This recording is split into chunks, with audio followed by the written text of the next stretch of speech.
Hello hi नमस्ते, कैसे हैं आप सब लोग। मैं हूं रुचि और मेरे चैनल में आपका बहुत बहुत स्वागत है। आज मैं आपके लिए लेकर आई हूं तीसरा वीडियो। जी हाँ, आज हम बात करेंगे अपने तीसरे स्कैन के बारे में। इसके पहले की वीडियोस अगर आपने नहीं देखी तो प्लीज़ ज़रूर देख लीजिएगा, आपके लिए बहुत ही ज़्यादा हेल्पफुल होंगे।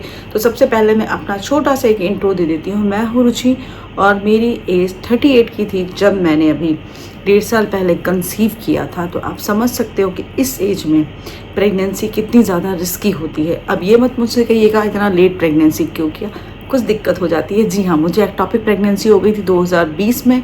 वो मेरा हुआ ओपन सर्जरी, जिसकी वजह से मेरी एक फैल्लोपियन ट्यूब निकाल दी गई थी और मैं कंसीव नहीं कर पा रही थी। बट बाई गॉड ग्रेस मैंने कंसीव किया। नेचुरली मैंने पूरी तरीके से कंसीव किया था, कोई मेडिसिन नहीं ली थी 2024 में, कोई दवाइयाँ नहीं ली थी, अपने आप से मेरा कंसीव हुआ। और जो मेरे 2 बेबी बॉय हैं, बहुत ही प्यारे प्यारे से। तो चलिए अब मैं आपके साथ में शेयर करती हूँ। इसी के साथ ही साथ मैं आपके साथ में शेयर करूँगी उसकी हार्ट बीट है इसमें कितनी है, देखती हूँ एक सेकंड। यस, हार्ट बीट इसमें शो हो रही है। वो मैं आपके साथ शेयर करूँगी कि बेबी बॉय अगर आपके होता है तो हार्ट बीट कितनी होती है। थर्ड स्कैन में मेरे क्या क्या पता चला, इसके पहले की कॉम्प्लिकेशन अगर आपने नहीं देखी तो मैं आपको एक छोटा सा समराइज़ कर देती हूँ कि जब मैंने अपना 6 वीक में आई थिंक अपना अल्ट्रासाउंड कराया था, तब वहाँ पे मुझे ओवेरियन सिस्ट निकला था, जिसकी वजह से मैं मेरी की मेडिसिन शुरू हो गई थी। मेरे को इंजेक्शन्स लग रहे थे कि बच्चा सरवाइव कर ले, क्योंकि सिस्ट जो था वो बेबी से बड़ा था। तो भाई वो अटैक, लड़ाई हो जाती है उसमें, ठीक है।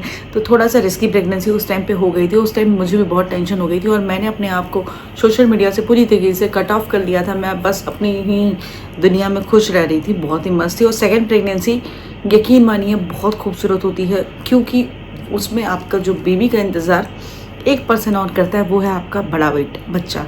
फिर वो बेटा हो चाहे बेटी हो चाहे जो हो। और भाई मेरा बेटा बहुत एक्साइटेड था, वो कह रखा था कि मैंने गन्नू भैया से बोला है कि मुझे बॉय चाहिए। क्यों चाहिए? क्योंकि मुझे भाई चाहिए। उसका ये था कि मुझे भाई चाहिए, ठीक है, ताकि वो उसके साथ खेल सके। तो ये उसका रीज़न था। जब उससे पूछो बहन क्यों नहीं चाहिए, तो कहता था मेरे पास में बहुत बहन है, क्योंकि मेरी जिठानी की 2 बेटियां हैं, तो उनको पूरी तरीके से वो अपनी बहन के तरीके से मानता है। इसीलिए वो हमेशा ये कहता है कि मेरे पास दीदी है, मुझे भाई चाहिए। उसके पास भाई नहीं है तो इसलिए उसको भाई चाहिए। तो चलो अब मैं आपके साथ में ये शेयर करती हूँ कि उसके बाद जो मैंने अल्ट्रासाउंड कराया तो क्या निकला। तो उसके बाद जो मैंने अल्ट्रासाउंड कराया वो 25 नवंबर 2024 को कराया था, ठीक है। मैम ने कहा था अब एक बार अल्ट्रासाउंड करा लो ताकि हम बेबी की ग्रोथ और बाकी सारी चीज़ें देख लें। और उस टाइम तक 13 वीक की प्रेगनेंसी हो चुकी थी। 13 वीक का मतलब है ऑलमोस्ट 3 मंथ मेरे पूरे हो चुके थे। जो क्रूशियल टाइम होता है, जो क्रिटिकल टाइम होता है, वो निकल चुका था। और मैं बहुत ही आराम से थी, मुझे कोई वॉमिटिंग नहीं आ रही थी, मुझे कोई नौजिया नहीं हो रहा था, मुझे एज सच कोई बहुत ज़्यादा दिक्कतें नहीं हो रही थी। स्टार्टिंग ऑफ प्रेगनेंसी मेरी बहुत अच्छी सी गई है, मुझे रत्ती भर भी दिक्कत नहीं हुई थी। मैं सब कुछ आराम से खा लेती थी, मॉर्निंग में भी मैं सब कुछ आराम से खा लेती थी। नींद की दिक्कत मुझे हमेशा से रही है कि मुझे नींद नहीं आती है, तो वो दिक्कत तो मेरी हमेशा से चलती रहती है कि मुझे नींद नहीं आती है। लेकिन उसके अलावा मैं अगर बोलूँ तो जैसे हेरम की प्रेगनेंसी भी मेरी बहुत स्मूथ निकली थी, मुझे कोई दिक्कत नहीं ज़्यादा हुई थी। तबीयत को लेके दिक्कत नहीं हुई थी, जैसे बहुत सारे लोगों को खाना नहीं खा पाते, इतनी ज़्यादा वॉमिटिंग होती है, इतने ज़्यादा, क्योंकि उनकी बॉडी नया, मतलब एक बेबी है, उसको अडॉप्ट करना भी बहुत बड़ी चीज़ होती है कि आपकी बॉडी उसको अडॉप्ट कर रही है कि नहीं कर रही है। तो मेरे साथ ऐसी कोई प्रॉब्लम नहीं थी। मैं ये बता रही हूँ कि अगर मैंने 30 के पहले अपने दोनों बेबीज़ किए होते तो शायद मुझे कोई दिक्कत नहीं होती। मेरी बॉडी इतनी ज़्यादा स्ट्रॉन्ग थी और अभी भी टचवुड है, दिक्कत नहीं हुई होती। लेकिन इतना लेट प्रेगनेंसी होने के बाद ऊपर से 2 ऑपरेशन मेरे हो चुके हैं पहले से। एक तो ये लग रहा था कि काश ये नॉर्मल हो जाए, क्योंकि मेरे 2 ऑपरेशन पहले हो चुके थे। तो ये तो यही था कि पता नहीं भाई नॉर्मल हो पाएगा कि नहीं हो पाएगा। तो ये चीज़ तो अलग ही थी, बट मुझे लगता था कि अगर नॉर्मल हो जाता है तो बहुत अच्छी बात है, क्योंकि 2 ऑपरेशन हो चुके हैं।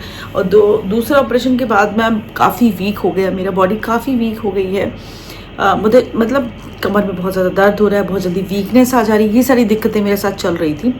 वो सारी दिक्कतें प्रेगनेंसी में भी चली हैं कि वीकनेस रहती थी, लेकिन घर में इतने सारे लोग ख्याल रखने के लिए, इतने सारा सब कोई था कि मुझे ज़रा सा भी फील नहीं हुआ कि मैं मुझे प्रॉब्लम है। देखो अब ये मैं बात करती हूँ इस वाले स्कैन की। ये देखो, ये वाला स्कैन हो गया, इसके साथ ये भी आया था, ठीक है। अभी इस स्कैन में क्या क्या निकला था वो मैं बताती हूँ। देखो सिंगल प्रेगनेंसी आपको फर्स्ट जो मैंने स्कैन करा था उसमें भी दिखाई दे गई थी कि भाई इसमें सिंगल प्रेगनेंसी चल रही है, और प्लेसेंटा बहुत सही था उस टाइम पे, एंटीरियर जा रहा था प्लेसेंटा, एक पोस्टीरियर एंटीरियर ऐसा कुछ होता है, वो मैं आपको आगे की वीडियोस में इसके बारे में भी डिस्कस करूँगी। लेकिन जो फॉर्म हो रहा था प्लेसेंटा, जो फॉर्मिंग पोजीशन में था, जो फॉर्म हो रहा था एंटीरियर फॉर्म हो रहा था, ठीक है। जो लिकर था वो भी ठीक ठाक था, बाकी सारी चीज़ें बिल्कुल ठीक थी। और उस टाइम तक बेबी की ग्रोथ 72 mm की हो चुकी थी, यानी उस टाइम जो बेबी था लास्ट जो हम लोगों ने देखा था उस टाइम पे तो शायद 12 mm का था। तो उस हिसाब से अगर देखें तो ग्रोथ बहुत अच्छी हो गई थी, ग्रोथ में कोई प्रॉब्लम नहीं थी, सारी चीज़ें बहुत सही थी। 13 डेज़ के बाद ये चीज़ थी तो काफ़ी चीज़ें सही थी। और उस टाइम जो एस्टिमेटेड मेरा डिलीवरी वाला टाइम निकला था वो निकला था 30 मई को। आप सोचो कि टाइम मेरा फ्लक्चुएट होता रहता था, वो मतलब 27 मई, 30 मई, 2 जून ऐसे ही टाइम निकल रहा था। और मुझे भी ऐसे ही लगा था क्योंकि हेरम का टाइम, हेरम अपने टाइम के 2 दिन पहले आए थे, ठीक है। मेरा 20 तारीख को महीना नवा पूरा होने वाला था और हेरम की जो डिलीवरी मतलब हुई थी वो 18 तारीख को हुई थी, तो 2 दिन ही बस पहले आए थे। और इस वजह से मुझे लग रहा था कि चलो पूरा 9 महीने तक खिंच जाती प्रेगनेंसी तो बच्चा पूरी तरीके से मैच्योर हो जाता है, कोई दिक्कत नहीं आती है। और यहाँ पे दिख गया, ये हो गया, ये हो गया। हाँ, अब मैं बात करती हूँ हार्ट बीट की, ठीक है। तो यहाँ पे जो बेबी की हार्ट बीट दिखाई दी थी वो आप देख रहे हो 156, ठीक है। ये बेबी बॉय है। बहुत सारे लोगों का यही रहता है कि बेबी बॉय की हार्ट बीट और बेबी गर्ल की हार्ट बीट से, बहुत सारे आपने वीडियोस भी बहुत सारे देख लिए होंगे कि हार्ट बीट से हमें बहुत ज़्यादा पता चल जाता है कि ये बेटा है या बेटी है, ठीक है। तो यहाँ मैं फिर से आप लोगों को बताना चाहती हूँ, ऐसा कुछ भी नहीं है कि आपको हार्ट बीट से पता चले। समटाइम्स ऐसा होता है कि आप जब वो कराने जाते हो ना, क्या बोलते हैं, जब आप अल्ट्रासाउंड कराने जा रहे होते तो उस टाइम सिचुएशंस क्या रहती हैं। उस टाइम कभी कभी ऐसा होता है कि बेबी घूमता ही नहीं है, परेशान हो जाओ कि अब बेबी घूम नहीं रहा है, बेबी सो रहा होता है, कभी कभी बेबी बहुत ज़्यादा परेशान सा हो जाता है, तो वो हार्ट बीट को ना ऊपर नीचे करता है। तो कभी भी आप इस चीज़ पे तो बिल्कुल भी मत हार्ट बीट का वो करिए कि बेबी बॉय है बेबी गर्ल है कि हार्ट बीट इतनी है हार्ट बीट उतनी है। तो मेरे बेबी बॉय की हार्ट बीट 156 थी, ठीक है। और यहाँ पे मैं बता दूँ, कहा जाता है कि हार्ट बीट अगर बेबी बॉय होता है तो थोड़ी कम होती है, बेबी गर्ल होता है तो हार्ट बीट आपको ज़्यादा आएगी, 172 तक आती है, समटाइम्स 160 आती है, 165 आती है। ये हार्ट बीट्स आती हैं तो आपको बेबी गर्ल होगी, और ये कम हार्ट बीट्स आती हैं तो बेबी बॉय होगा। ऐसा कुछ भी नहीं है, ऐसा कुछ भी नहीं है। यहाँ पे देखो 156 है, इसके पहले भी थोड़ी सी ज़्यादा ही हार्ट बीट थी। हार्ट बीट से आप डिफाइन नहीं कर सकते हो कि आपका बेबी बॉय है या बेबी गर्ल है। पता है, मुझे पता है कि क्यूरियोसिटी बहुत ज़्यादा होती है क्योंकि ये एक बिल्कुल ब्लाइंड गेम होता है कि पता नहीं क्या होगा। क्यूरियोसिटी की इस बात पे होती है, देखना चाहते हैं हमें कि लड़का होगा लड़की होगी, कैसा होगा क्या नहीं होगा। तो हम लोग 50 वीडियोज़ देखते हैं, सोचते हैं कि पता चल रहा है कैसे भी करके पता चल रहा है कि क्या होगा क्या होगा क्या होगा। तो मैं यहाँ पे बताती हूँ हार्ट बीट से, क्योंकि मेरे साथ में जो प्रेगनेंसी चल रही थी उसका बेबी बॉय, ठीक है, उसकी हार्ट बीट कभी कभी 170 भी पहुँच जाती थी, कभी कभी 130 भी हो जाती थी, 140 भी हो जाती थी। तो हार्ट बीट से बिल्कुल भी आप अंदाज़ा नहीं लगा सकते हो कि बेबी बॉय है बेबी गर्ल। ये बिल्कुल जस्ट अ मिथ है और कुछ भी नहीं है कि आप हार्ट बीट से पता कर लोगे। आप सिम्टम से आप थोड़ा बहुत पता कर सकते हो, थोड़ा बहुत। और चेहरे की अगर मैं चमक की बात करूँ तो मेरे फेस पे ऑल द टाइम शाइन बढ़िया रही थी और ग्लो कर रहा था, दाने नहीं थे, पिंपल्स नहीं था, कुछ भी नहीं था। इस चीज़ से आप कह सकते हो, क्योंकि कुछ लोग ऐसा कहा जाता है, मतलब बहुत पहले के ज़माने में एक चीज़ बोली जाती थी कि बिटिया जब आती है तो सुंदरता लेके आती है, यानी कि उस टाइम पे चेहरा बहुत डल हो जाता है और अम्मा जो होती है बहुत परेशान हो जाती है, बहुत डल हो जाता है उसका फेस है, इस चीज़ में आते हैं।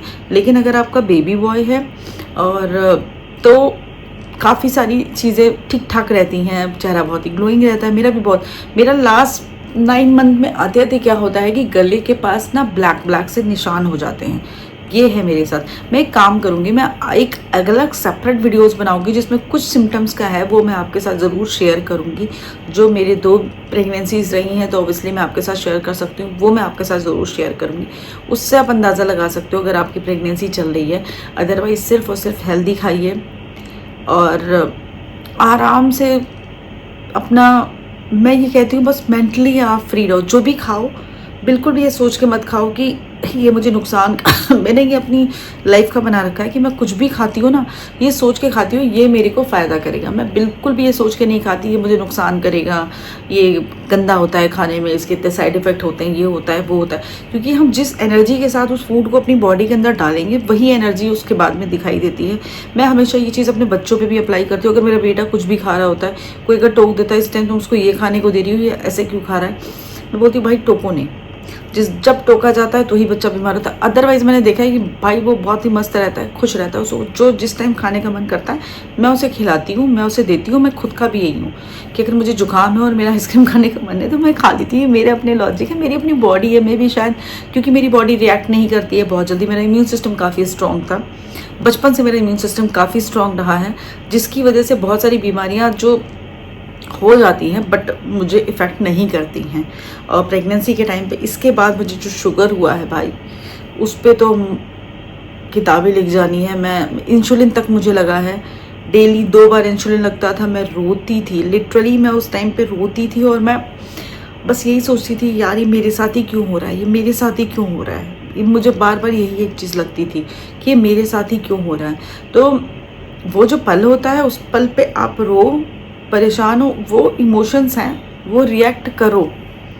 मैं बिल्कुल भी नहीं कहती कि इमोशंस कोई अपने छुपाए। उस टाइम जो आप इमोशन फील कर रहे हो वो आप करो, क्योंकि बाद में वो चीज़ जब आप याद करोगे तो वो आपको ना ही वो पेन वैसा रहेगा, ना ही वो चीज़ें वैसी रहेंगी, तो आपको वो चीज़ याद नहीं रहती है।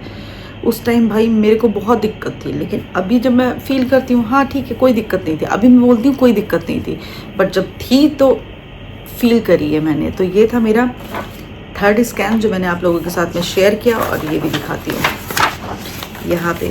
और जब आप मेरे जो अल्ट्रासाउंड करते थे बहुत अच्छे, तो मैं हमेशा से बोलती थी प्लीज़ मुझे दिखा दीजिए, तो वो मुझे दिखाते भी थे, स्क्रीन करके दिखाते थे, बताते थे ये देखो बेबी है, ये देखो बेबी है, ये देखो बेबी है। और भाई बहुत बहुत बहुत अच्छा टाइम होता है जो आप बिताते हो। देखो कितना फॉर्म हो जाता है उस टाइम तक बेबी, ये देखो 3 महीने के बाद, क्योंकि हाथ पैर बनने लगते हैं, चीज़ें हो जाती हैं, कितना ज़्यादा फॉर्म हो गया है बेबी। यहाँ देखो इसमें ये है ना, ये वाले में देखो कितना साफ दिखाई दे रहा है। और भाई अगर मैं बोलूँ कि मुझे फील होने लगता है तो नहीं, बेबी आपको 5वें महीने के बाद ही फील होगा सही से। उसके पहले अगर कुछ फील हो रहा है तो भाई वो गैस है, वो गैस है, वो बेबी नहीं है। हमारा बेबी बहुत छोटू होता है कि वो अभी तक फील नहीं हो पाता, उसके हाथ पैर इतने टाइनी टाइनी होते हैं, पानी के अंदर होते हैं, इसलिए वो हमें फील नहीं होता है। तो अगर आपको लगता है फीलिंग, तो फीलिंग अभी भी नहीं आती है, मतलब 3 महीने पूरे हो चुके हैं, बट यू कांट फील कि आपके इनसाइड कुछ पल रहा है, आपके पेटों में बेबी है। तो ये था मेरा आज का वीडियो, आई होप आप लोगों के लिए हेल्पफुल रहा होगा। तो मिलती हुई नेक्स्ट वीडियो में। उसके अलावा आपको कोई भी क्वेश्चन है तो प्लीज़ मुझे कमेंट करके ज़रूर पूछिएगा, आई लव टू आंसर। और मिलते हैं नेक्स्ट वीडियो में, तब तक के लिए बाय, टेक केयर।